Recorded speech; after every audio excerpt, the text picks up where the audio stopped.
할렐루야. 한 주간을 마무리하는 오늘 금요일 저녁 우리 사랑하는 성도님과 함께 말씀의 은혜를 나누기를 원합니다. 주 5일째 하에서 오늘까지 여러분들이 각자의 또 직장 내에서 또 사업을 경영하시는 분들은 사업의 또 현장에서 주 안에서 최선을 다하면서 하루하루 잘 또 살아내셨고 또 주의 은혜 가운데 지낼 수 있었습니다.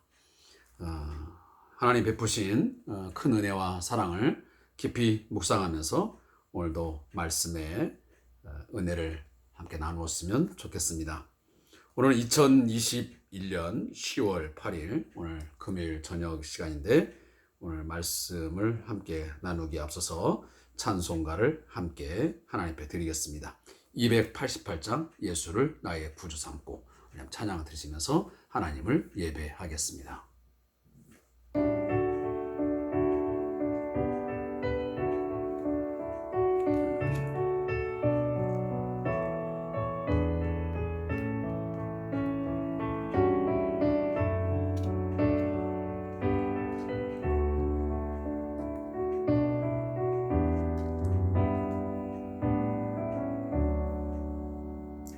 예수를 나의 구주 삼고 성령과 피로써 거듭나니 이 세상에서 내 영혼이 하늘의 영광 누리도다. 이것이 나의 간증이요 이것이 나의 찬송일세. 나 사는 동안 끊임없이 구주를 찬송하리로다. 온전히 주께 맡긴대요. 사랑의 음성을 듣는 중에 천사들 왕래하는 것과 하늘의 영광 보리로다. 이것이 나의 간증이요 이것이 나의 찬송일세. 나 사는 동안 끊임없이 구주를 찬송하리로다.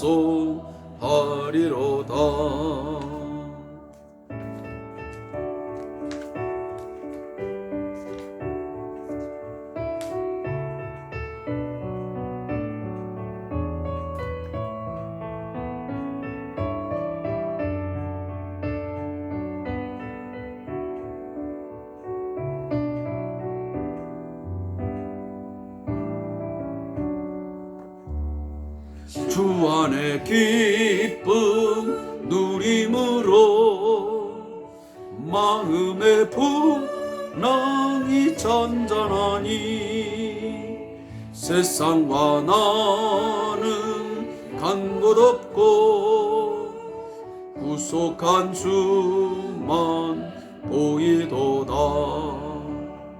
이것이 나의 간증이요 이것이 나의 찬송일세.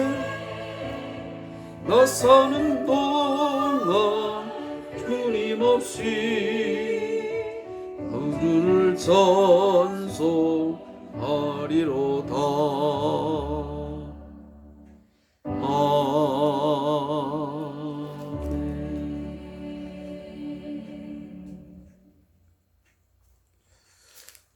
오늘 함께 묵상할 하나님 말씀은 요한계시록 14장 1절부터 13절까지 말씀을 함께 읽고 묵상하도록 하겠습니다. 요한계시록 14장 1절부터 13절까지 말씀을 함께 읽고 묵상하겠습니다. 신약성경 412페이지 구약성경 412페이지 요한계시록 14장 1절부터 13절까지의 말씀을 함께 읽고 은혜 나눕니다. 또 내가 보니 보라 어린 양이 시온산에 섰고 그와 함께 14만 4천이 서 있는데 그들의 이마에는 어린 양의 이름과 그 아버지의 이름을 쓴 것이 있더라. 내가 하늘에서 나는 소리를 들으니 많은 물소리와도 같고 큰 우레소리와도 같은데 내가 들은 소리는 검은 고 타는 자들이 그 검은 고를 타는 것 같더라. 그들이 보호자 앞과 내 생물과 장로들 앞에서 새 노래를 부르니 땅에서 속량함을 받은 14만 4천 밖에는 능히 이 노래를 배울 자가 없더라. 이 사람들은 여자와 더불어 더럽히지 아니하고 순결한 자라. 어린 양이 어디로 인도하든지 따라가는 자며 사람 가운데서 속량함을 받아 처음 익은 열매로 하나님과 어린 양에게 속한 자들이니 그 입에는 거짓말이 없고 흠이 없는 자들이더라.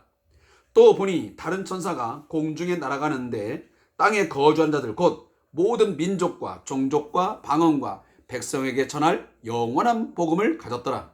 그가 큰 음성으로 이르되 하나님을 두려워하며 그에게 영광을 돌리라. 이는 그의 심판의 시간이 이르렀음이니 하늘과 땅과 바다와 물들의 근원을 만드신 이를 경배하라 하더라. 또 다른 천사 곧 둘째가 그 뒤를 따라 말하되 무너졌도다 무너졌도다.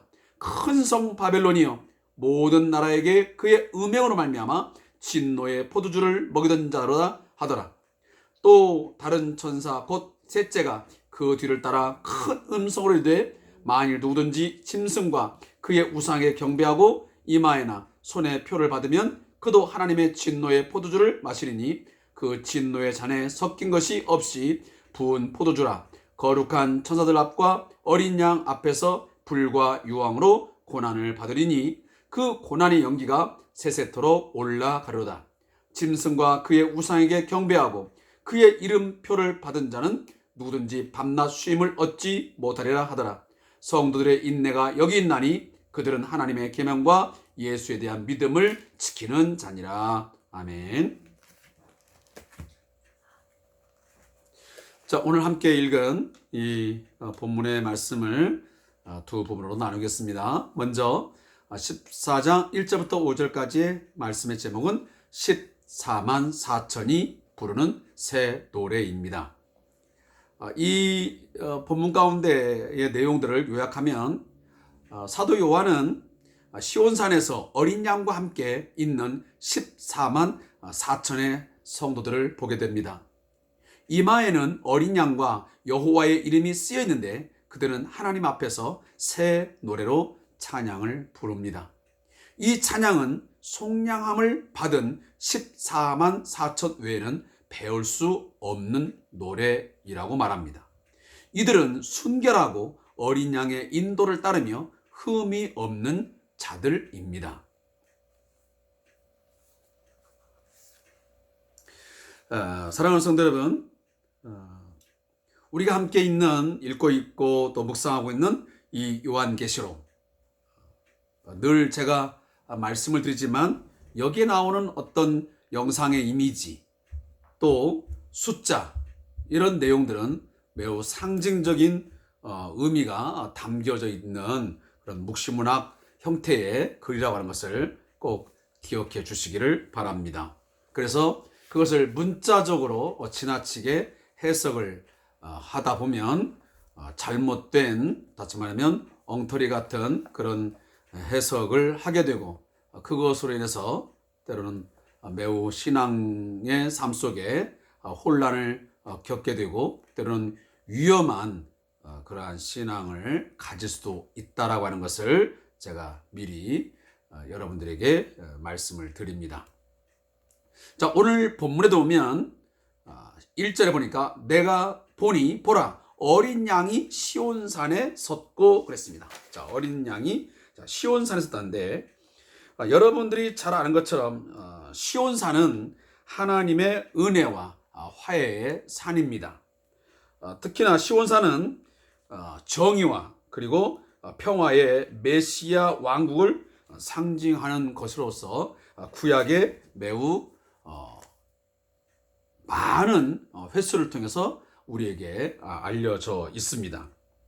특히나 이 시온산은 바로 이 다윗성이 있던 그런 곳으로서 이렇게 하나님께서 통치하시고 하나님께서 다스리시는 그의 어떤 보좌의 중심, 이런 것들을 상징적으로 보여줄 때에 이 시온성 또 시온산, 이런 것들을 우리가 종종 본문들을 통해서 보게 되는 것입니다.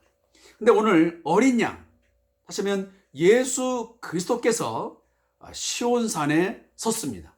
그러면 하나님의 그 보좌, 하시면 왕과 같은 그런 왕적 그런 통치권을 행사하시는데, 자, 그와 함께, 다시 말해 어린 양과 함께 서 있는 무리가 있습니다.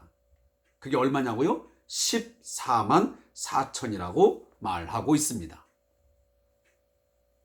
제가 요한계시록 7장을 읽고 묵상할 때 말씀드렸지만, 여기 나오는 14만 4천은 결코 문자적인 산술적 숫자가 아닙니다. 여기에는 분명히 상징적인 의미가 있습니다. 12 곱하기 12 곱하기 또 1000이라고 하는. 그래서 이것을 굳이 저희가 해석하지 않아도 7장 9절에 가보면 이 숫자를 성경이 해석을 합니다. 뭐라고? 거기 보니까 내가 보니 각 나라와 족속과 백성과 방언에서 아무도 능히 셀 수 없는 큰 무리가 나와 흰옷을 입고 손에 종려가지를 들고 보호자 앞과 어린 양 앞에 서서 그랬습니다. 그러니까 이 14만 4천이라는 것은 단순히 꼭 14만 4천을 의미하는 게 아니고, 이것은 능히 셀 수 없는, 아무라도 셀 수 없는 하나님의 백성의 큰 무리를 상징하는 것이라고 성경이 오늘 우리에게 누누이 강조하며 또한 해석을 해주고 있습니다. 그래서 성경은 그 자체로 해석되는 경우도 상당히 많이 있습니다. 그래서 다른 곳에서 어떤 그것을 해석을 찾으려기보다는 성경 본문 안에서 때로는 어떤 구약적인 배경 또 신약적인 배경을 통해서 우리가 해석을 하는 것이 가장 건전하고 또 안전한 성경적 해석의 방법이라고 생각이 되어집니다. 그래서 오늘 이 14만 4천, 다시 말하면 능히 아무라도 셀 수 없는 하나님으로부터 큰 구원의 은혜를 입어서 나온 그 무리들의 이마에는 뭐냐면 어린 양의 이름과 그 아버지의 이름, 다시 말하면 여호와의 이름이 쓰여져 있는 것입니다. 왜 그렇습니까?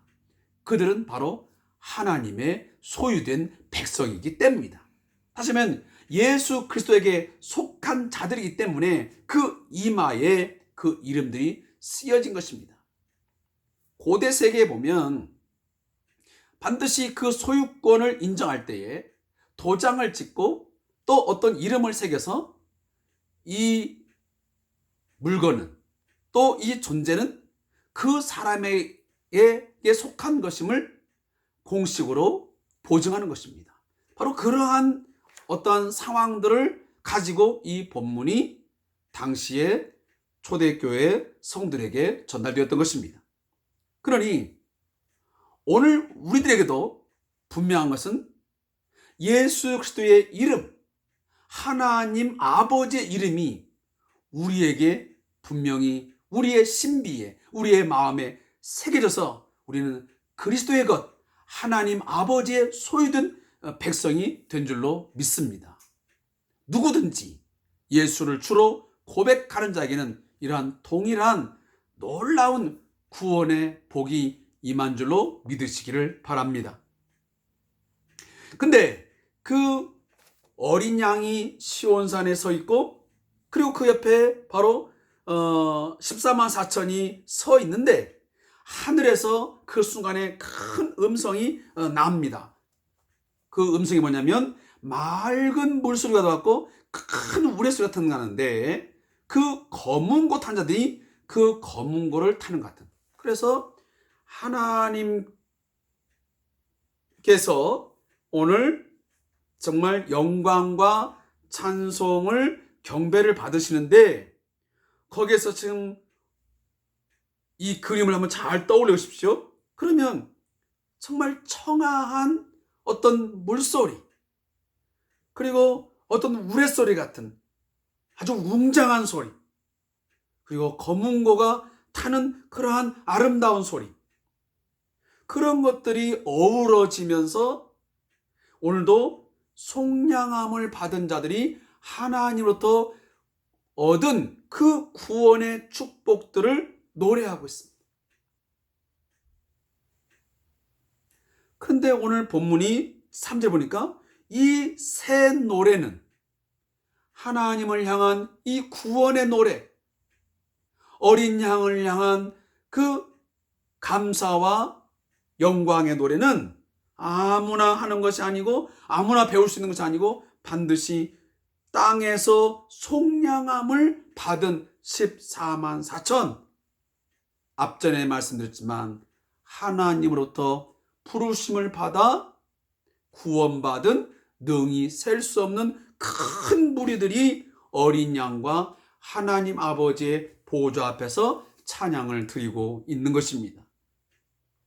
또 하나 이 14만 4천의 특징을 또 뭐라고 말하냐면 여자와 더불어 더럽히지 아니하고 순결한 자라 그럽니다.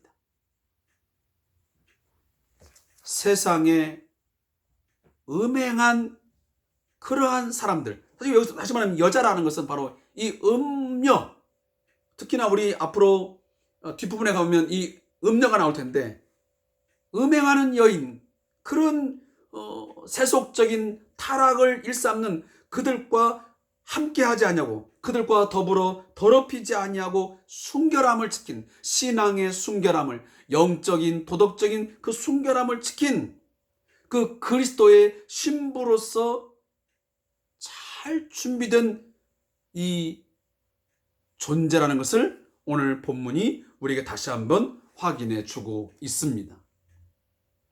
그래서 그들은 또 어디냐면 어린 양이 어디로 인도하든지 따라가는 자라 그랬습니다.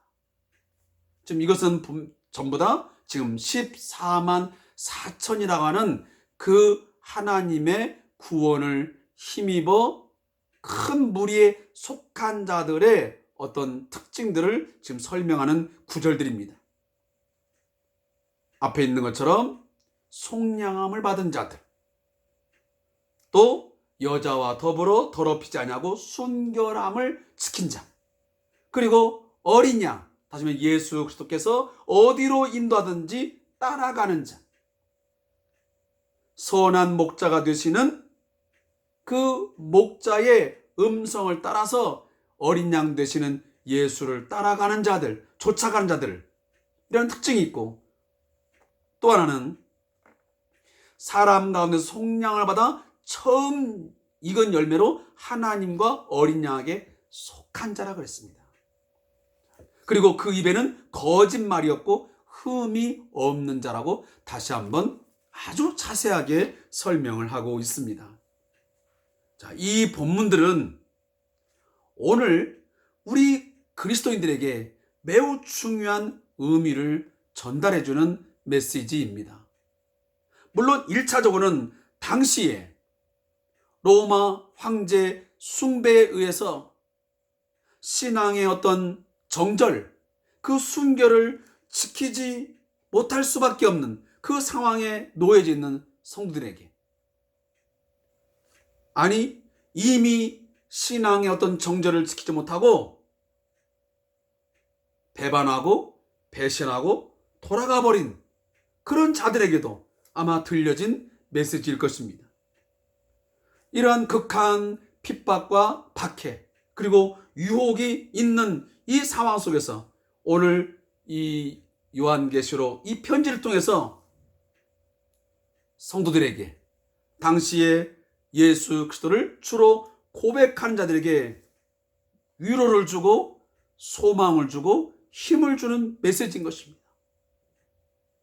14만 4천이라고 하는 그 숫자에 담겨져 있는 그 상징적인 의미를 익히 알고 있는 그 성도들은, 우리가 하나님께로부터 속하여 구원의 은혜를 입은 자들은 하나님께 그 구원의 은혜와 또 그의 영광을 찬미하며 새 노래로 부를 수 있는 그런 축복된 존재로구나. 그리고 우리들이 어떠한 삶을 끝까지 지켜야 되며 또 신앙 안에서 어떠한 삶을 살아야 되는지를 그들은 이 메시지를 통해서 다 깨닫고 알게 되었던 것입니다. 그렇다면 오늘 2차적으로는 우리에게도 동일한 메시지로 던져질 수 있는 내용입니다. 오늘 21세기 수많은 신앙의 대적자들이 하나님을 대적하고 어린 양 예수 그리스도를 대적하는 자들이 끊임없이 우리로 하여금 신앙의 정절을 지키지 못하도록 그리스도의 신부로서 그 정결함을 유지하지 못하도록 우리를 얼마나 더럽히려고 하며 하나님에 대한 그 신앙, 그 믿음을 저버리게 하는 그들이 얼마나 많습니까? 그런 가운데 오늘 이 메시지는 우리가 앞으로 하나님의 이름을 새겨진 자로서 어린 양의 이름이 이마에 새겨진 자로서 하나님의 소유요 그리스도의 소유가 된 자로서 우리가 어떠한 삶의 자세를 취하며 신앙생활을 해내야 될지를 우리 이 본문인 우리에게 분명하게 말씀해 주고 있습니다. 사랑하는 성도 여러분, 이 땅에서 속량함을 받아 하나님의 거룩한 백성이 된 사랑하는 성도님들, 오늘 본문대로 말하면 14만 4천 명 안에 이미 들어와 있는 우리 사랑하는 성도님들, 우리는 끊임없이 하나님 앞에 새 노래를 배우고 그 새 노래를 통하여 하나님을 찬미하며 찬양하며 경배하는 삶을 살아야 될 것입니다. 그 새 노래가 무엇입니까? 우리가 말씀을 배우고 또 말씀을 묵상하며 깨달은 것들을 늘 고백하며 우리가 찬양하는 것입니다. 하나님께서 나에게 베푸신 그 구원의 은혜들을, 그 예수의 십자가의 그 은혜를 통해서 내게 베푸신 그 은혜들, 또 지금도 나에게 한량없이 셀 수 없이 부어지는 그 은혜들을 내가 늘 기억하고 감사함으로 고백하고 또 때로는 찬송을 통해서 불려질 통해서 우리는 새로운 백성으로서 새 노래로 우리는 죽을 때까지 그리고 주님 오시는 그날까지 지속적으로 우리는 불러야만 될 것입니다. 그리고 그 새로운 백성, 하나님의 거룩한 백성 14만 4천 명의 그 성도들은 처음 열매로 하나님께 속한 자, 처음 열매로 어린 양에 속한 자들은, 사랑하는 성도 여러분, 오늘 본문 마지막에 있는 것처럼 그 입에 거짓말이 없고 흠이 없는 자들이야. 신앙의 진실을 말하고 그리고 우리의 혼과 몸과 영이 깨끗하여 흠이 없는 그런 자로 세워져 갈 수 있도록 늘 말씀과 기도로 우리의 삶을 거룩하게 해 나가는 그런 끊임없는 훈련이 우리에게 있기를 소원합니다. 말씀 묵상 읽겠습니다. 그리스도에게 속한 자는 우상 숭배를 거부하고 예수님의 인도를 따라 살며 거짓말을 하지 않고 흠이 없는 자라고 합니다. 그렇다면 마귀에게 속한 자는 우상 숭배를 하고 마귀가 시킨 대로 살며 진리를 거부하고 흠이 많은 자일 것입니다. 모든 성도 안에는 이 두 가지 모습이 현재에는 공존합니다. 하나님을 섬기면서도 돈을 사랑하고 예수님께 순종하려 하지만 세상이 시키는 대로 살아가고 있습니다. 진리를 사랑할 때도 있지만 세상의 거짓말에 이끌리며 의롭다고 인정받지만 흠이 많은 존재이기 때문입니다.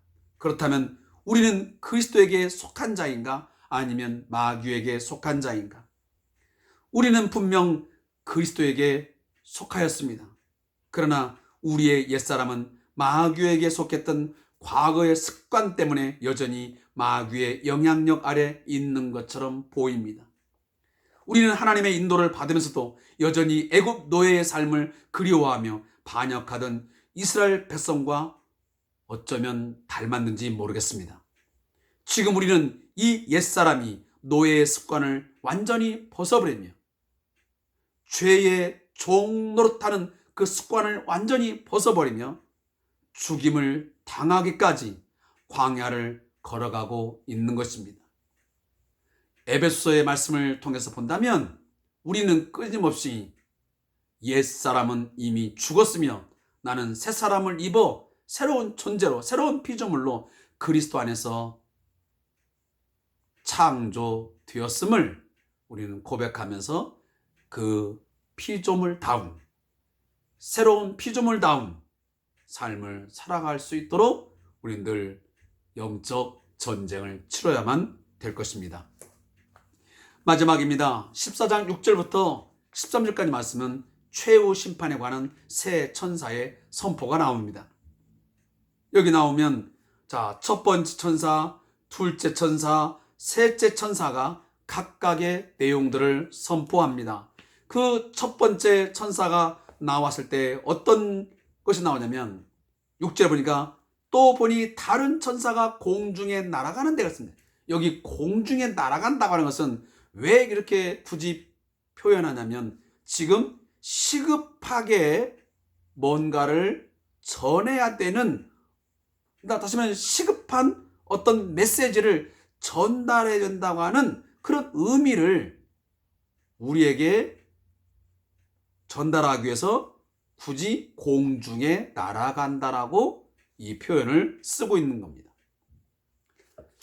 근데 그러면 시급한 메시지가 뭐냐면 바로 영원한 복음을 전하는 것입니다. 근데 문제는 이 영원한 복음, 큰 기쁨의 이 소식이 모든 민족과 종족과 백성에게 전할 것인데, 하자면 전 세계에 있는 모든 민족에게 전할 이 복음인데, 이 복음은 어떤 사람에게는 기쁜 소식의 진짜 복음이지만 또 어떤 자에게는 심판에 매우 두렵고 나쁜 소식이 될 수도 있습니다. 그래서 오늘 7절 말씀 보니까 심판의 시간이 이르렀으니라는 말이 오늘 본문에 기록되어 있습니다. 그래서 바로 앞전에 큰 음성이 나는데 뭐라고 메시지가 촉구되고 있냐면 하나님을 두려워하며 그에게 영광을 돌리라 라고 하는 회개를 촉구하는 메시지가 오늘 큰 음성으로 선포되고 있습니다. 작은 음성이 아닙니다. 매우 시급하고 촉박한 그 복음입니다. 너희들이 이 복음을 듣고 회개를 하여 돌아오면 이것은 영원한 기쁜 소식이 될 수 있지만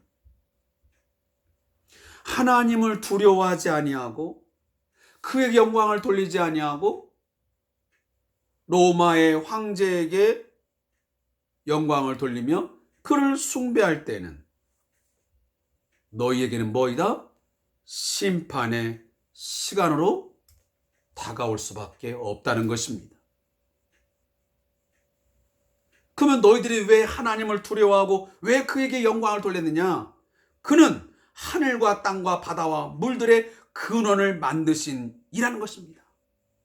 사랑하는 성도 여러분, 오늘 여기에 말씀을 전하는 저나 말씀을 듣는 우리 모두가 왜 하나님을 경배하며 왜 그분을 두려워함으로 영광을 돌려야 되는 것입니까?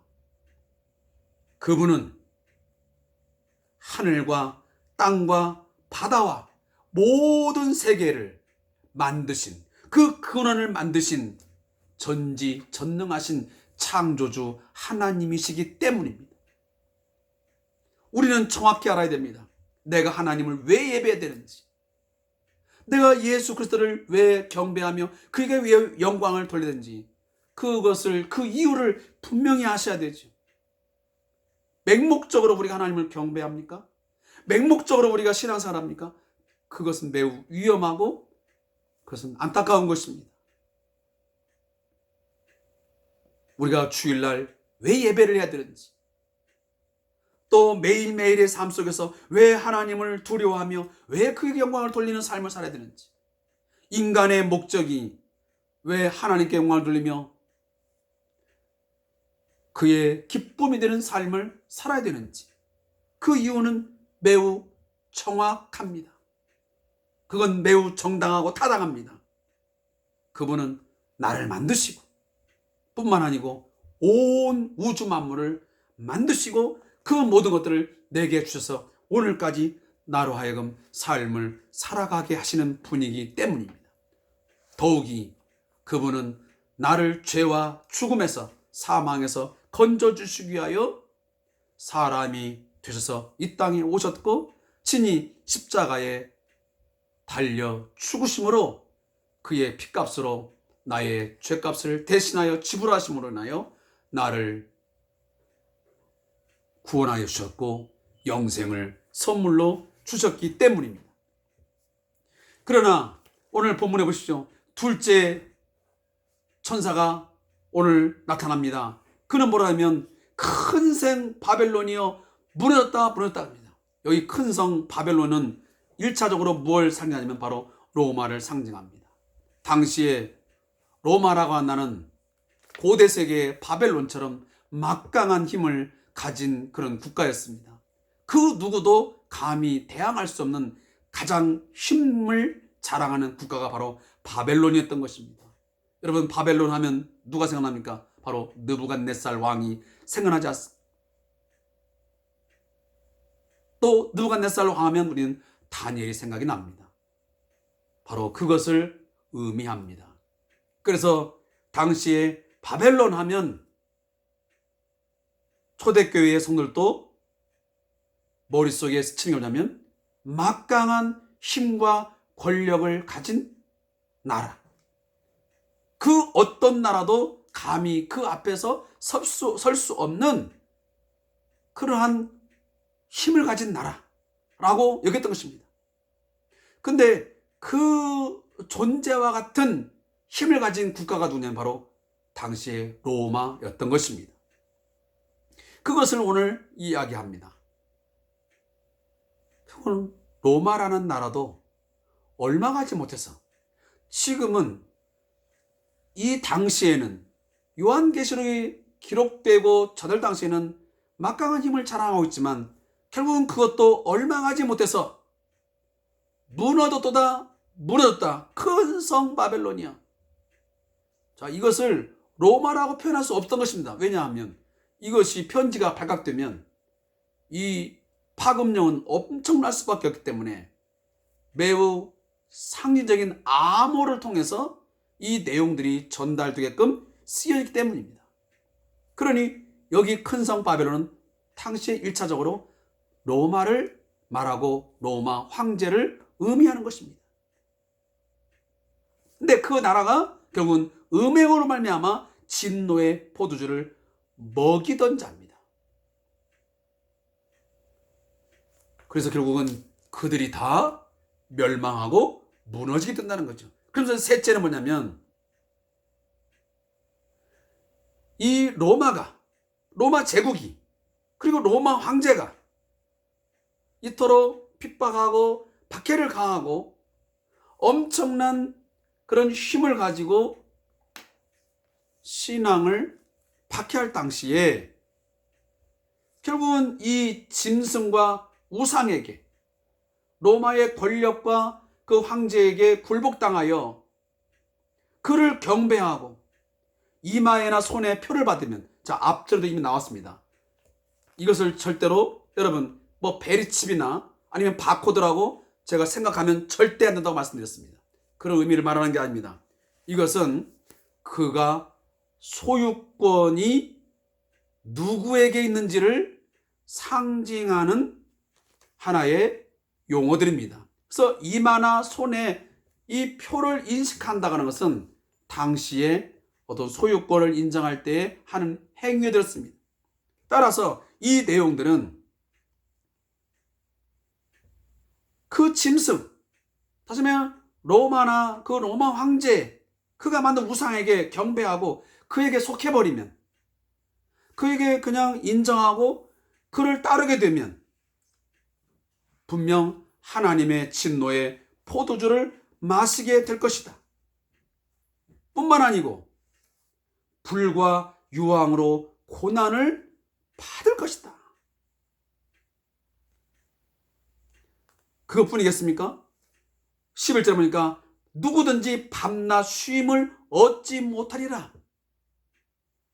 평안이 없는, 안식이 없는 그런 아주 고통스러운, 괴로운 삶의 나날들을 살게 될 것이라고 오늘 본문이 말씀하고 있습니다.